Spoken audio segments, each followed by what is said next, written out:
Kumakalat ngayon sa Facebook ang isang video na in-upload ng isang Sakopla Andro nitong April 5 tungkol sa isang demolition. Hindi tinukoy kung kailan nangyari ang naturang video at kung saan ito nakuhaan, pero ang mga netizens kanya-kanyang comment at panghuhusga online.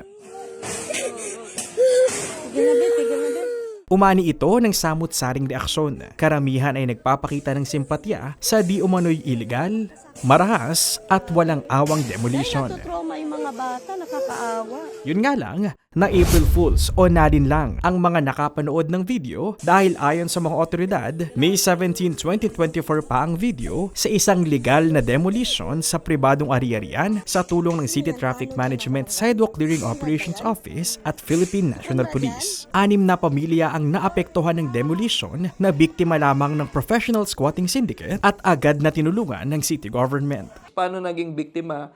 Yung there's a particular group na allegedly they are the authorized representatives of the property. Ngayon, nagpanggap sila na in exchange for an X amount, yung lupa na pagtitirikan ng mga demolish na structures ay mapupunta doon sa mga di umano'y beneficiary. Where in fact, it's a private property.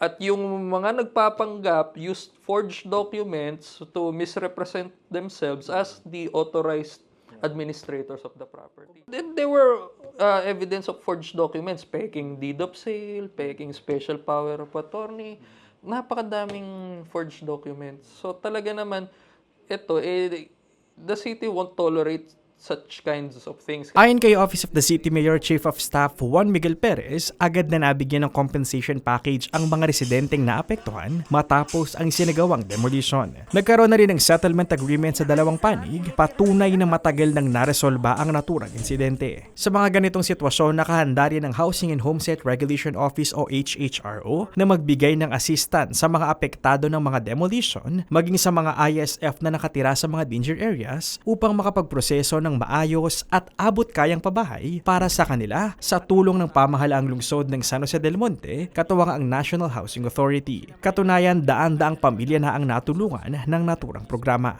Ang pamahalaang lungsod muling nagpapaalala na maging mapanuri sa mga nababasa at napapanood online. Siguraduhing lehitimo at mapagkakatiwalaan ng source at higit sa lahat, hindi nagpapalaganap ng malisyosong impormasyon at hindi gumagamit ng lumang material. It's April, so April Fools. So, yan nga po ang reminder natin sa mga tao. But especially po, most importantly, it's election season. So, alam naman po natin, pag ganyang eleksyon, talagang lahat ay napupolitika.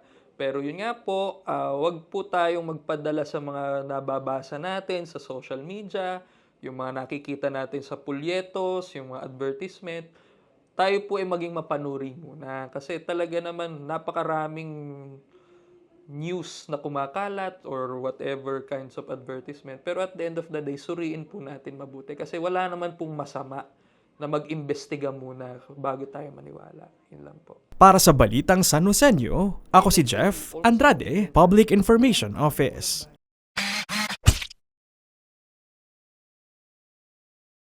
Thank you for watching!